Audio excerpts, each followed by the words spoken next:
आप सुन रहे हैं प्रसिद्ध प्रवासी साहित्यकार स्वर्गीय सुषम बेदी का लिखा हुआ लघु उपन्यास कतरा दर कतरा धारावाहिक रूप से। आज सुनिए भाग 2। पिछले भाग में आपने सुना था कि कक्कू के डॉक्टर या इंजीनियरिंग कॉलेज में प्रवेश न मिलने से धीरे धीरे वो कैसे निराशा के गर्त में चला जा रहा था तथा परिवार और समाज से उसको किस तरह का व्यवहार मिलना शुरू हो गया था। अब आगे सुनिए कहानी। एक दिन जब मैं बाहर उसी आम के पेड़ के नीचे बैठी पढ़ रही थी तो वो मेरे पास आकर खड़ा हो गया। बहुत दिन बाद वो इस तरह से अकेले में मुझसे बातचीत करने आया था। कैसा चल रहा है कक्कू? तुमसे एक बात पूछनी है दीदी। बोलो। वो कुछ झिझका तो मैंने कहा, हाँ हाँ बोलो ना। दीदी वो लड़की थी ना, क्या नाम था उसका?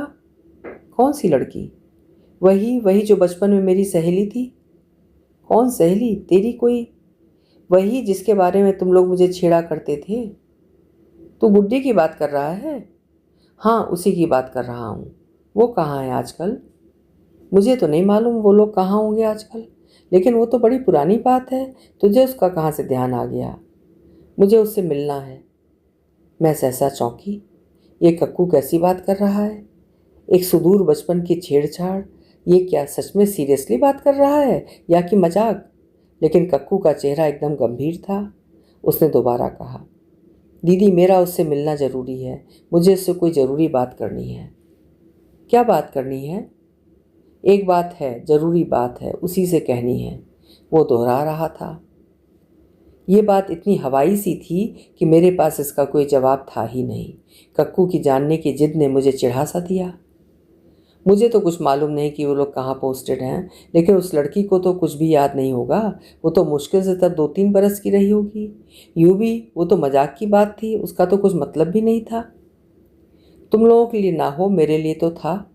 मुझे ज़रूर उससे मिलना है दीदी। क्या तुम मेरी मदद कर सकती हो? ये सच में आकाश से तारे तोड़ने जैसी बात थी, लेकिन कक्कू ये असमर्थता मानने के लिए तैयार नहीं था। उसके ख्याल में दीदी अगर चाहे तो ये काम कर सकती थी, और मुझे इस बात से भी हैरानी थी कि उसे वो लड़की भला याद कैसे आ गई। उन दोनों वो खुद मुश्किल से 5-6 बरस का रहा होगा। हाँ, उसके बारे में छेड़ाछाड़ी काफ़ी अरसे बाद तक भी हो जाया करती थी, और ये इतनी आम सी बात थी कि मुझे कभी लगा ही नहीं कि कक्कू ने कभी इस बात को तूल भी दी होगी। वो तो दीदी या माँ यूं ही कह दिया करती थी, ये लड़की सुंदर है ना, इससे तेरी शादी कर दें। और कक्कू शर्मा कर माँ या दीदी के आंचल में मुंह छुपा लेता। बस इतनी भोली सी बात क्या इतने भीतर तक असर कर गई थी। और वे तो हमारे पड़ोस के लोग थे। एक बार तबादला हो गया तो हम सब भूल भाल चुके थे उनको। मैं ये भी नहीं समझ पा रही थी कि क्यों कक्कू की याददाश्त अचानक ही आज इतनी तीखी हो उठी है। उससे मैंने कहा, ठीक है मैं ज़रा पता करती हूँ, पर मुझे लगता नहीं कि किसी को पता होगा। जैसे भी हो दीदी प्लीज़ पता कर दो। कक्कू चला गया तो मैंने फिर से अपनी मनोविज्ञान की पुस्तक पढ़नी शुरू कर दी। शायद बच्चों को बचपन में इस तरह छेड़ना भी सही नहीं होता। मन में अक्सर रह जाती हैं ऐसी बातें। मैं अपनी बीए की मनोविज्ञान की किताबों में सामने आ खड़े हुए पेचीदा सवालों का हल खोजने की नाकामयाब कोशिश करती रही। मैं सोच रही थी कि पिताजी से बात करनी चाहिए। थोड़ा डर इस बात का जरूर था कि कहीं कक्कू को मारने ना लगें, पर उन दिनों हर चीज़ का अंतिम हल अगर कहीं था तो पिताजी के पास ही हो सकता था। चाहे गलत हो या सही, आखिरकार बात उन तक पहुंचनी ही थी। अभी मेरी पिताजी से बात करने की भूमिका ही बन रही थी कि कक्कू ने मुझसे फिर पूछा, तुमने पता किया दीदी? मेरे मुंह से निकला, हाँ अभी पिताजी से बात करूंगी। कक्कू का चेहरा एकदम सफ़ेद पड़ गया। नहीं दीदी प्लीज़ पिताजी से बात मत करो। मुझे अपनी गलती का ध्यान आया। मैंने बात संभाल ली। और किससे पता चलेगा कक्कू कि गुड्डी के पापा का तबादला आजकल कहाँ है? पिताजी को ही तो पता होगा, या दफ्तर में किसी से पूछ देंगे। मैं उनसे ये थोड़े ही कहूँगी कि तुमने पूछवाया है। उसे तसल्ली हो गई। फिर जाते जाते बोला, जल्दी करना दीदी वरना देरी हो जाएगी।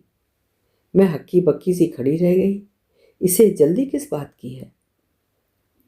कक्कू और भी ज़्यादा अपने में गुमसुम रहने लगा।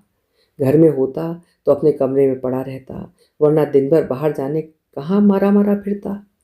रात के खाने के लिए भी मेज पर आने से बचता।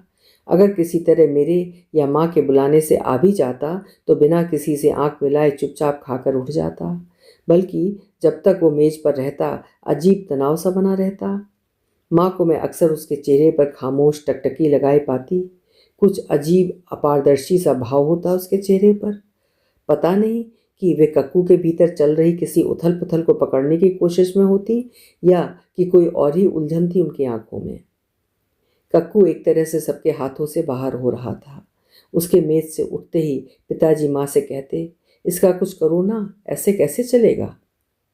क्या करती माँ, क्या कर सकता था कोई भी। कुछ बदलाव आ रहे थे उसमें, पर ऐसा कुछ नहीं था कि जो कि अस्वाभाविक हो। एक दिन मैं कॉलेज जाने लगी तो देखा माँ बैठक में बड़ी संजीदगी के साथ पंडित जी से बात कर रही थी। उस शाम माँ ने कहा, सुबह जल्दी नहा धोकर तैयार हो जाना, पंडित जी हवन करेंगे। हवन कक्कू के लिए ही करवाया गया था। लंबा हवन था। घी की आहुति कक्कू के हाथों ही डलवाई जा रही थी। पंडित जी ने कक्कू के लिए सद्बुद्धि और सन्मार्ग की याचना की थी। जाते जाते कह गए कि कक्कू अवश्य डॉक्टर बनेगा, विदेश घूमेगा और खानदान का नाम रोशन करेगा। माँ आश्वस्त हो गई थी। चेहरे पर डर की जगह एक तृप्ति का भाव था। घर में खुशहाली और उम्मीद का माहौल बन रहा था। मैं कक्कू के उदासीन चेहरे में अनागत की खुशहाल लकीरें खोजती रही थी। लगता था कि कक्कू जैसे किसी और ही दुनिया में रह रहा हो। कई बार वो पंडित जी को न सुन आग में घी भी नहीं डालता था। फिर माँ उसका हाथ पकड़कर डलवाती। हवन की आग की वे लाल परछाइयाँ माँ के चेहरे पर अजीब विश्वास की दमक ला देती थीं, जैसे कि कक्कू उस प्रक्रिया में स्वस्थ होगा ही। इसलिए जब पंडित जी ने कक्कू को डॉक्टर बनने का आशीर्वाद और आश्वासन दिया तो माँ ने झट से 501 रुपये गुरु दक्षिणा में चढ़ा दिए थे। ये उन दिनों पिताजी की लगभग महीने भर की कमाई थी। मुझे ये भी मालूम था कि माँ ने बरसों से पता नहीं किन अधूरी इच्छाओं को पूरा करने के लिए उन्हें संजोया होगा। कुछ दिन बाद बड़ी अजीब सी बात हुई। वो मेरे पास आया तो उसके हाथ में अंग्रेजी के सचित्र साप्ताहिक की एक ताज़ा प्रति थी। उसमें इंग्लैंड की रानी की तस्वीर छपी थी। वो तस्वीर मुझे दिखाते हुए बोला, इसको मैं जानता हूँ, याद है फिरोजपुर वाली कोठी में ये आया करती थी। मुझे लगा कि कक्कू हम सबसे कहीं दूर जा रहा है। मैंने उससे सहज होने की कोशिश करते हुए कहा, ये तो क्वीन एलिजाबेथ हैं कक्कू, ये कहाँ से हमारे घर आएंगी। लेकिन लगती तो एकदम पहचानी सी हैं। वो इसलिए कि तुमने उसकी तस्वीर पहले भी बहुत बार देखी होगी। लेकिन बात तस्वीर की नहीं, मैं सच में से जानता हूँ, तो पूछ कर तो देखो। किससे पूछूं? इसी से। तुम्हारा मतलब रानी से? हाँ, अभी फ़ोन करके पूछ लो। तुमको क्या हो गया है कक्कू, वो तो इंग्लैंड में रहती हैं। बहुत पैसे लगेंगे फ़ोन के। बात पैसों की नहीं है कक्कू, ये तो महल में रहती हैं, इससे फ़ोन पर बात नहीं हो सकती। लेकिन दीदी यही उसका पता बता सकती है, ये भी उसको जानती थी। किसको? उसी लड़की को, क्या नाम है उसका? गुड्डी को? हाँ हाँ, उसी को। मन में एक अजीब सा खटका सा हुआ। एक उदासी सी घिरने लगी। मेरे देखते देखते बहुत कुछ बदलने लगा था और जैसे पानी को पकड़ने की कोशिश में मैं अपनी मुट्ठियाँ भींचे जा रही थी।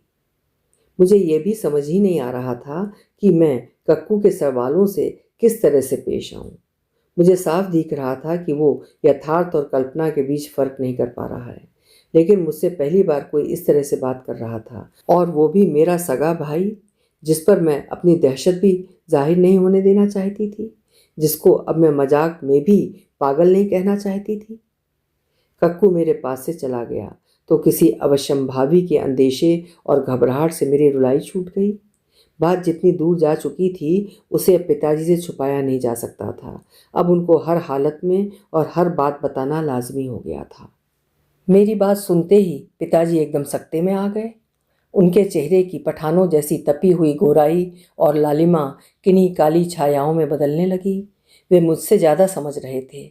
मुझे अपने सोचे पर शर्म आई। मैंने कैसे सोच लिया था कि वे मेरी बात सुनकर कक्कू को मारने लगेंगे। जिंदगी का अनुभव किए बिना कितना कम जान पाते हैं हम लोग, और जितना कम जानते हैं उतने ही डर बड़े होते जाते हैं। पर कुछ चीज़ों को तो जानने के बाद उनको लेकर डर बढ़ता है। तभी तो इस वक्त पिताजी के चेहरे की डरावनी परछाई देख सहम गई थी मैं। वे बस इतना ही कह पाए थे, शायद हमें किसी डॉक्टर से बात करनी होगी, पवन से बात करके देखता हूँ। पवन चाचा सर्जन थे, पिताजी के कज़न और करीबी दोस्त। पिताजी उनको बहुत मानते थे। यूँ मुझे चाचा चाची पसंद थे, पर हमारे और उनके रहन सहन में बहुत फ़र्क था। चाची भी इंग्लैंड रहकर आई थीं, सो उनका रहन सहन बड़ा वेस्टर्नाइज्ड था। उनकी मौजूदगी में आम तौर पर स्मार्ट लगने वाली माँ सहसा बड़ी सादी और घरेलू सी लगने लग जाती थी। उनकी बेटी कॉन्वेंट में पढ़ती थी और उनके घर में हमेशा विलायती खाना पकता था। मैं और कक्कू उनसे उतने सहज नहीं थे। अक्सर हम माँ पिताजी के साथ उनके घर गए हुए थे। उन्हीं के सामने पिताजी ने मेरी और कक्कू की लियाकत के कई पुल बांधे हुए थे।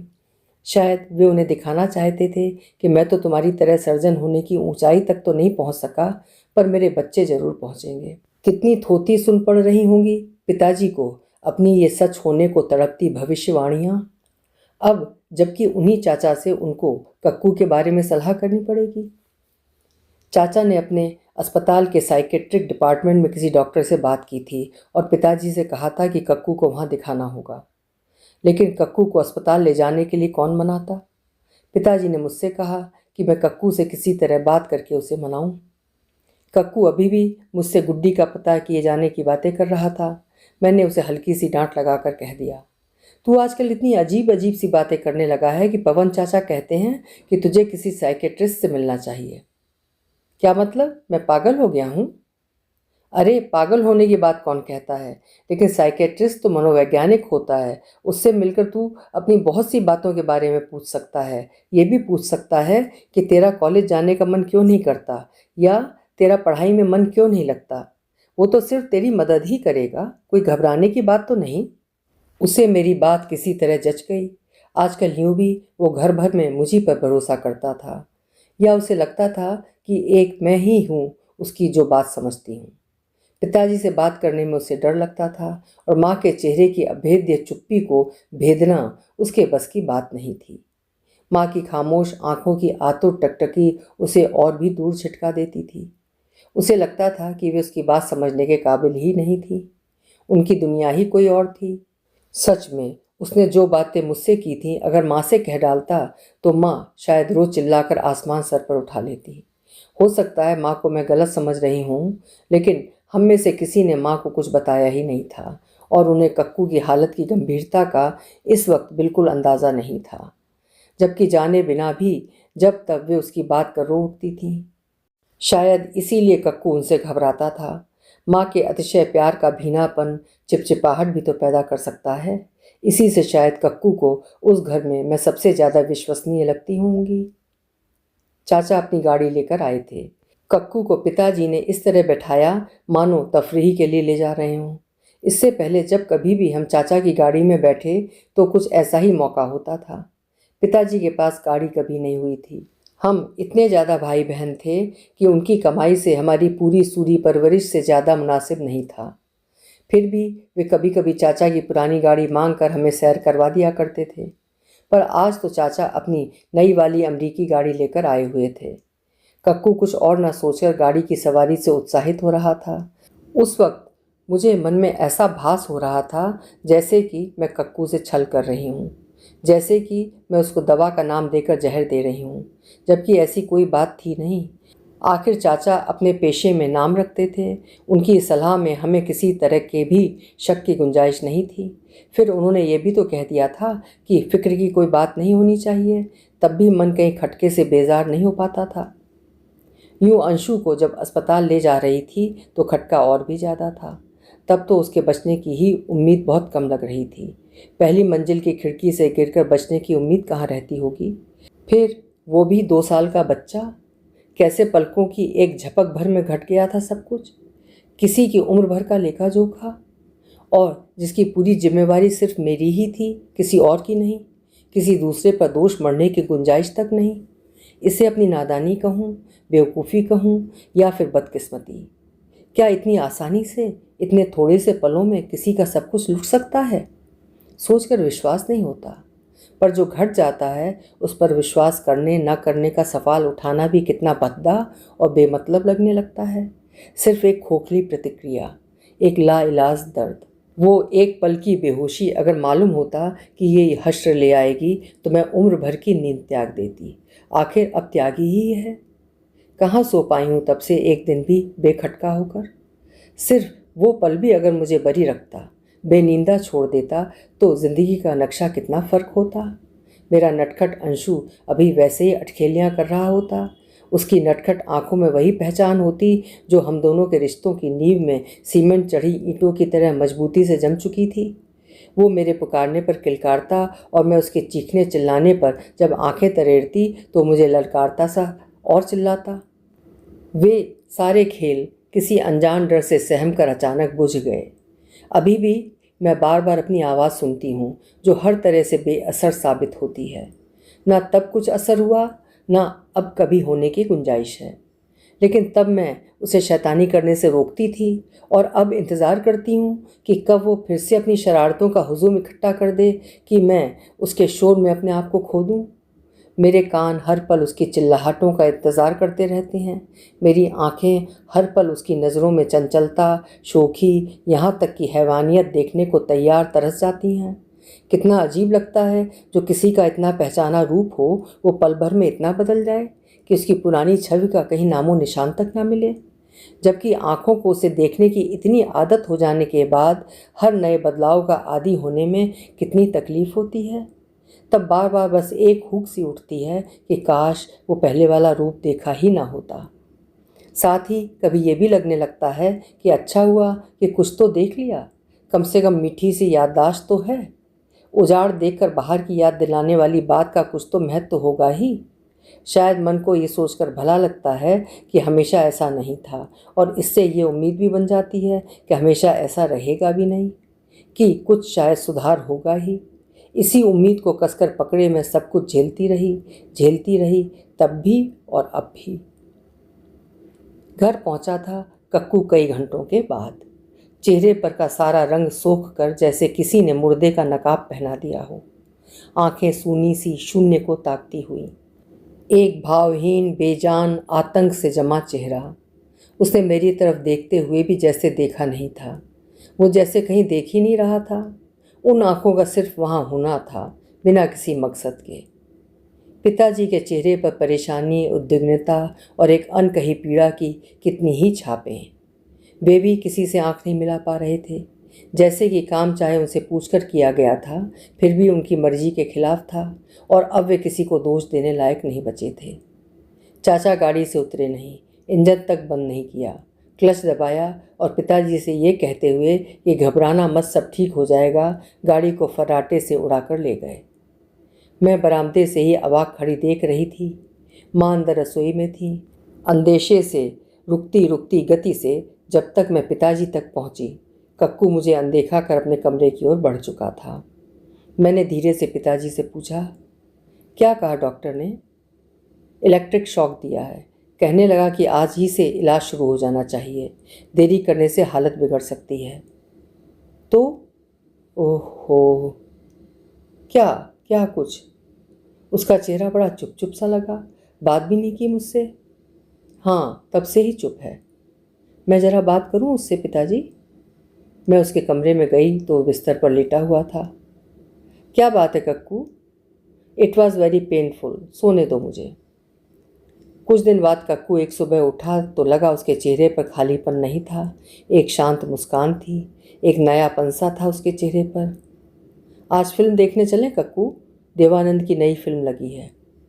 देवानंद उसका मनपसंद अभिनेता था, लेकिन कक्कू ने मेरी बात पर ध्यान नहीं दिया था। वो ड्रेसिंग टेबल के आईने में अपनी सूरत देखने लगा। आज बाल कटवाऊंगा, बहुत बढ़ गए हैं। वो माँ से पैसे मांगने के लिए आवाज़ देता हुआ कमरे से बाहर हो गया। एक मौज सी थी उसके चेहरे पर, जो कहाँ से उठती है या क्यों कर उठती है और कहाँ जाकर टूटती है, ये सब मेरी समझ के बाहर था। शाम को अपनी किताबें और नोट्स उलट पुलट रहा था। दीदी, कोई नई नोटबुक है तुम्हारे पास? किस लिए चाहिए? कल से कॉलेज जाना चाहता हूँ। कल जाएगा कॉलेज तू? हाँ, इतने दिन मिस कर दिया ना। मन में कहीं जैसे एक किरण सी फूटी। कक्कू फिर से कॉलेज जाने लगेगा तो शायद सब ठीक ही हो जाए। अगले दिन वो कॉलेज गया भी। उसके बाद भी कुछ एक दिन जाता रहा, पर उसने कॉलेज के बारे में हमसे कोई बात नहीं की। कुछ पूछने पर हाँ हूँ करके टाल देता। एक दिन मैं कुछ कुरेदने के मूड में थी। तेरे क्लास फेलोज़ ने पूछा नहीं कि इतने दिन कहाँ था? कौन से क्लास फेलोज़? तेरी क्लास के लड़के और कौन? मैं नहीं जाता किसी क्लास में। तो तू कॉलेज में करता क्या है? वो लोग अजीब तरह से देखते हैं। क्या मतलब? दीदी, वे अच्छे लोग नहीं हैं। कक्कू की आंखों में डर और तकलीफ का एक मिला जुला भाव था। ऐसे क्यों कहता है तू? बड़े वो क्या बेरहम और सख्त दिल हैं। टीचर से मिला था तू? नहीं, वो बहुत दूर होता है। बड़ा अजीब सा लगा था ये जवाब। मैं कुछ पल सोचती रही। मैं चलूँ तेरे साथ? जाने को पिताजी भी जा सकते हैं। नहीं नहीं, बिल्कुल नहीं, तुम उनके पास नहीं जाना। लेकिन कक्कू, ऐसे कैसे चलेगा? टीचर से तो बात करनी ही पड़ेगी। इम्तिहान में यूँ वो बैठने भी ना दें। ठीक है, मैं कर लूँगा बात। तुमने कॉलेज नहीं जाना है, पिताजी की भी ज़रूरत नहीं है। कक्कू शायद कॉलेज की इमारत में गया भी नहीं था, क्योंकि अगले दिन मैं अपनी क्लासें बीच में ही छोड़कर उसे कॉलेज गई थी तो वो मुझे कॉलेज की चार दीवारी में, लेकिन मुख्य इमारत से दूर किसी सूने से कोने में घूमता दिखा। उसने मुझे देखा नहीं, ना ही मैं दिखना चाहती थी, पर उस दिन मन बड़ा उद्विग्न सा हो गया था। सोचती रही, क्या करूं, क्या करना चाहिए मुझे। मेरे कुछ करने कहने से पहले कक्कू ने झूठ मूठ का कॉलेज जाना भी बंद कर दिया। यूँ चाहे उस तरह से जाने का कोई मतलब था भी नहीं, पर कहीं ना जाने का मतलब ये भी तो था कि घर में सारा दिन बंद पड़े रहना। एक अनचाही सी स्थिति फिर से पैदा होने लगी थी। एक दिन अचानक वो मुझसे बोला, दीदी, वो फ़ोन मिला था। कौन सा फ़ोन? वही उस लड़की का। किस लड़की का? वही जो बचपन में मेरी सहेली थी। कौन सी सहेली? मैं जानबूझकर इस बात को रफा दफा करने की कोशिश कर रही थी। दीदी, तुम ही तो कहा करती थी कि वो मेरी सहेली थी, उससे मेरी शादी होनी थी, मैं तो उसको प्यार करता हूँ। What nonsense! वो तो बात की बात थी, तुम तो खामख्वाह उस बात को सीरियसली ले रहे हो। मैंने कक्कू को डपट दिया तो चुप हो गया। पिताजी ने फिर से उसे उसी हालत में बार बार पकड़ा। पिटाई हुई। वो मारो मत दोहराते हुए कहता रहा, फिर कभी नहीं करूँगा, फिर कभी नहीं करूँगा। पिताजी ने अपने भरोसे के एकाकी पात्र चाचा जी से बात की। फैसला हुआ कि दोबारा बिजली के झटके लगेंगे। सवाल अब कक्कू को मनाने का था। पिताजी ने डॉक्टर के पास जाने की बात की तो उसने साफ इनकार कर दिया। वो फिर से बिजली के शॉक लगाएगा। नहीं नहीं, मुझे बहुत दर्द होता है।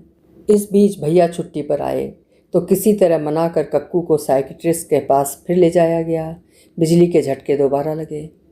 उसे भैया और पिताजी का और भी डर पड़ गया था। जब वो उनकी ओर देखता तो मुझे उसकी आंखों में भय और संदेह की छाया दिखती। पिताजी उसे समझाने की कोशिश करते, बेटे, एक बार ठीक हो जाओगे तो फिर नॉर्मल ज़िंदगी शुरू कर सकोगे। मैं ठीक तो हूँ, क्या हुआ है मुझे?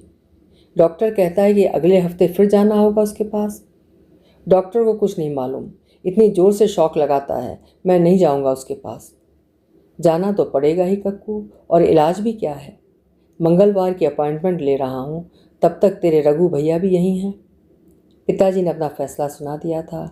वे जब भी इस तरह का निर्णयात्मक ढंग से अपना फैसला सुनाते तो कक्कू सहम कर चुप हो जाता था। अभी भी उसने विरोध नहीं किया था, पर एक हैरत की निगाह से उन्हें देर तक घूरता रहा था। सोमवार शाम जब मैं कॉलेज से घर आई तो कक्कू घर पर नहीं था। रात खाने की मेज के इर्द गिर्द बैठे चुपचाप खाना भी खा लिया गया और कक्कू तब भी नहीं पहुंचा तो माँ को बेहद फिक्र होने लगी। पिताजी कुछ अस्वस्थ सा महसूस कर रहे थे। बोले, सिवा इंतज़ार के फिलहाल और कुछ नहीं किया जा सकता। रात के 12 बजने के हुए तो तब तक कोई नहीं सोया था। माँ कहने लगी कि पुलिस स्टेशन फ़ोन कर दिया जाए, पर फिर भैया समझाने लगे कि फालतू में दुनिया जहान में ढिंढोरा पिटेगा, सुबह तक इंतज़ार कर ही लेना चाहिए। अगर 9-10 बजे तक नहीं आया तभी छानबीन करेंगे।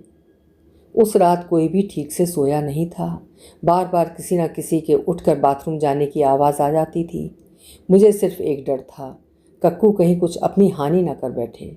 जिस डर, आशंका और अवसाद की स्थिति में वो जी रहा था, उसका अंजाम क्या हो सकता है, इसकी कोई सही कल्पना करने की भी सामर्थ्य मुझ में नहीं थी।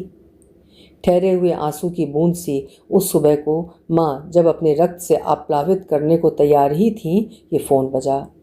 मौसी बता रही थी कि कक्कू उनके यहाँ पहुँचा हुआ है।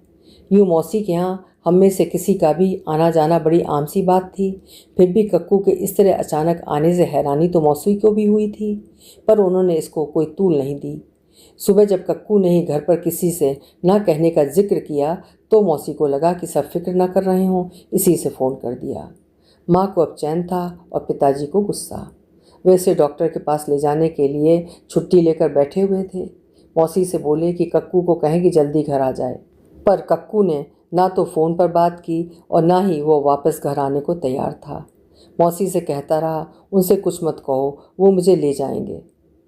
मौसी से सब कुछ छुपा था। वो हैरान हो रही थी कि कक्कू कह क्या रहा है, कहाँ ले जाएंगे। वे पिताजी को उपदेश देने लगी, लगता है आपने इसे बहुत मारा है, इतनी भी क्या बात है, बेचारा डरा पड़ा है। बच्चों से गलतियाँ तो होती ही हैं, पर इतना तो नहीं मारते कि वो घर से भाग जाएं। माँ या पिताजी ने इस बारे में कुछ नहीं कहा। दोपहर भैया और पिताजी खुद मौसी के यहाँ से कक्कू को लेवा लाए। डॉक्टर या अस्पताल का नाम अब घर में ममनू था। कक्कू के बारे में बात अब कक्कू से छुपकर ही होती। कक्कू सुबह तैयार होकर कॉलेज जाने की बात कह निकल जाता। पिताजी के आंखों के आगे पढ़ने से वो बचता था। अक्सर खाना अपने कमरे में ही मंगवा लेता कि उसे पढ़ना है, और इस तरह मेज पर हम सबका सामना करने से भी बच जाता। अक्सर पिताजी को आग बबूला कर देने वाली हरकत वो दोहराता और मार खाता, पर इस पर जैसे उसका बस ही नहीं था। अब हम सब महसूस कर रहे थे कि कहीं कुछ सही नहीं है, पर यह भी लगता था कि डॉक्टर के पास जाकर शायद कुछ भी ना हो, या शायद बात और भी बिगड़ जाए। सब अपनी अपनी समझ के मुताबिक कुछ ना कुछ करने की कोशिश करते। माँ कक्कू को बादाम रगड़ रगड़ कर पिलाती कि उसका दिमाग तेज हो।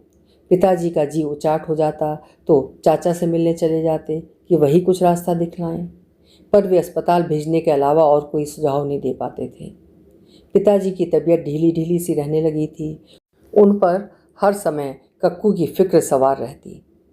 मुझे एक तरह से ये विश्वास हो चला था कि कक्कू के इस व्यवहार की जड़ में उसकी यौन अतृप्तियाँ हैं। उन दिनों मैं मनोविज्ञान की किताबें बड़ी दिलचस्पी से पढ़ा करती थी, और सबसे बड़े मनोवैज्ञानिक फ्राइड के सिद्धांतों का ही हर तरफ बोलबाला था। मेरा भी गुरु वही था। कहीं उसी के आधार पर कक्कू को लेकर मैं ये मानने लगी थी कि यौन अतृप्ति ही कहीं उसमें मानसिक असंतुलन पैदा कर रही है, और फिर मैं बेहद बेचैन होने लगती कि एक इस वजह से उसकी ज़िंदगी तबाह होने देना तो भारी मूर्खता होगी। यूँ अपने आप से भी ऐसी बात कहने में मुझे झिझक सी होती, फिर भी इतना तो समझ में आता था कि ज़िंदगी हर कानून, हर ममनुआ या नियम से बड़ी होती है, और मुझे तो कक्कू की ज़िंदगी को बचाना है। तब समाज का कोई भी मूल्य चाहे जितना भी बड़ा हो, कक्कू की ज़िंदगी से बड़ा तो कुछ नहीं हो सकता। तभी एक दिन माँ पिताजी से बात करते मैंने कहा था, इसको किसी वेश्या के पास क्यों नहीं ले जाते। चौंक कर माँ ने कहा था, क्या क्या बक रही है तू। फिर पिताजी को मुखातिब होकर बोली, इसका तो दिमाग खराब हो गया है। शर्म नहीं आती तुझे, यही सीखती है कॉलेज में। तू भी छोड़ कल से कॉलेज। देख रही हूँ दिन पर दिन बेशर्मी की बातें ही सीख रहे हो तुम लोग। पता नहीं कैसा ज़माना आ गया है, कैसे कैसे लक्षण हो चले हैं बच्चों के। माँ को कहीं मेरी बात चुभ भी गई थी। बोली, लुच्ची कहीं की, अपने भाई के लिए तेरे मुंह से ऐसी बातें निकली कैसे। वेश्या का नाम भर लेने से माँ वेश्याई के प्रति अपना सारा गुस्सा, विरोध और नफरत मुझ पर निकालने लगी, और मुझे आवारा, रंडी और कंजरी के जाने कितने ही खिताब दे दिए। पिताजी ने मेरा तर्क समझते हुए भी मेरी तरफदारी नहीं की थी, बस कहा, बेटा थोड़ा सोच समझ कर बात किया करो। मैंने तो फिर भी जिद करके कहा था, मुझे एकदम भरोसा है कि वो इस तरह ठीक हो जाएगा। चल चल ज़्यादा बोल मत, 2 किताबें क्या पढ़ ली, सोचती हो कि तुम डॉक्टर से ज़्यादा जानने लगी हो। जब पिताजी ने भी मेरी बात को रद्द कर दिया तो मुझे लगा ये पीढ़ियों की अभेद्य दूरी थी, जिसे पाटना अकेले मेरे बस की बात नहीं थी। यूँ मेरी बात भी कितनी सही या अव्यवहारिक थी, तब यह मैं खुद भी कहाँ समझती थी। पर मेरी बेचैनी और बढ़ गई थी। मैं किस तरह समझाऊं इन लोगों को कि इस तरह की अतृप्तियाँ क्या क्या बवंडर ला देती हैं इंसान की ज़िंदगी में। मैंने खुद ऐसे उबालों को झेला था और किसी तरह शादी तक के एक लंबे इंतज़ार के लिए खुद को तैयार किया हुआ था। जानती थी समाज का ढांचा तो बदला नहीं जा सकता, पर खुद को तो ढाला जा सकता है। कितने मुलायम और लचीले धातु से बनी थी हम लड़कियां। कॉलेज में सहेलियों के साथ लड़कों के बारे में बातें करना, एक दूसरे को किसी लड़के के बारे में छेड़ देना, रास्ता चलते लड़कों से मिली फब्तियों को रस ले लेकर एक दूसरे को सुनाना, या फिर फिल्मों के गीतों और अभिनेताओं की भाव मुद्राओं की चर्चा कर करके मज़े लेना। इन्हीं में हमारी यौन इच्छाएं संतोष खोज लेती थीं। पर कक्कू का तो दोस्तों का ऐसा कोई समूह भी नहीं रहा था। शायद इसीलिए उसे सब कुछ अपने भीतर ही, अपने शरीर के माध्यम से ही खोजना था। क्या मैं अपने भाई की कुछ मदद कर सकती हूँ? ऐसा मैं अक्सर सोचा करती थी। मेरा दायित्व क्या है? क्या है उसकी सीमाएं या घेरे? क्या मैं उसकी स्थिति बतलाए बिना उसे किसी लड़की से मिलवा सकती हूँ? क्या कोई लड़की उसकी हालत जानकर उसे चाह पाएगी? पर मैं किसी लड़की को भी किसी तरह की परेशानी की हालत में कैसे डाल सकती हूँ? इससे बेहतर ये नहीं कि मैं खुद ही को हाजिर करूँ। क्या होता है भाई बहन का रिश्ता? क्या भाई के बचाव के लिए शरीर का इस्तेमाल घोर अनैतिकता ही कही जाएगी? और कोई व्याख्या नहीं हो सकती इस कर्म की? यूँ सोचने को तो मैंने भी सोच लिया, पर क्या सच में अपने भीतर कुछ हिम्मत जुटा सकती हूँ? क्या परिवार और समाज के नियमों को तोड़ दूसरों की हिकारत भरी नजरें सहने की ताकत है मुझ में? यूँ बहुत बचपन में मेरे और कक्कू के बीच कुछ घट चुका था। 4-5 साल से ज़्यादा उम्र नहीं रही होगी मेरी। जो हुआ वो सब अज्ञान और अचेतन के अंधकार में ही हो सकता था। उसकी सिर्फ एक धुंधली सी याद है, पर उस याद में तो सिर्फ एक भोलापन है। किसी तरह का मैल या मलाल नहीं, कोई अनैतिकता का एहसास नहीं। दोपहर में सब सो चुके थे। मैं और कक्कू बैठक में खेल रहे थे। अचानक खेल खेल में ही हम एक दूसरे के अंग छूने लग गए थे। अजीब सा कौतूहल जाग गया था एक दूसरे के प्रति, एक दूसरे को छूकर जानने का, अपने और दूसरे के फ़र्क को पहचानने का। इतना एहसास शायद तब भी था कि ऐसा किया नहीं जाता। तभी सबसे छुप कर दोपहर के सोने में ही ऐसा हो पाया था। फिर भी मुझे हम दोनों की वो हरकत बहुत भोली और बड़ी निर्विकार लगती है। भाई बहन के रिश्ते की पावनता की बात तो बहुत बाद में जाकर समझ में आने लगी थी। तब तो था मात्र कौतूहल, नर मादा का वो शुद्ध आदिम आकर्षण, जिसे सौंदर्य और कुरूपता दोनों के कितने ही जामे, कितने रूप रंगों में पहनाए गए। कुछ नज़रों के लिए यह भी एक कुरूप ही हरकत थी, पर उस कुरूपता का एहसास मुझे तो तब नहीं था, और कक्कू तो मुझसे भी 2 साल छोटा था। पर जो सहज कौतूहलवश हुआ वो होना तो प्राकृतिक है। उसे कुरूपता, अनैतिकता या अनौचित्य को खोजना क्या फिजूल की बात नहीं? लेकिन आज अपनी सोशल कंडीशनिंग के बाद क्या मैं किसी ऐसे व्यवहार को सहज मान सकती हूँ और सहज मानकर उसमें प्रवृत्त हो सकती हूँ? सहजता का सवाल शायद यहाँ उठता नहीं, क्योंकि इस वक्त मेरे भीतर केवल पीड़ा और सहानुभूति है, कोई कौतूहल नहीं। एक स्नेह की व्यवस्था है। क्या इस व्यवस्था में इतना जोर है कि वो मेरी सारी सोशल कंडीशनिंग के खोल को फोड़ कर सक्रिय हो सके? गुबार तो बहुत बार उठे, सब कुछ तोड़ फोड़ देने को भी कई बार तैयार हुई, परंतु बस यूं ही भीतर उठकर सब दब गया। डरपोक थी मैं, कुछ नहीं हुआ मुझसे। जिस घर में वेश्या का नाम भर लेने से इतनी भारी प्रतिक्रिया हो जाए, वहाँ मेरी इस हरकत से न जाने क्या हो जाता।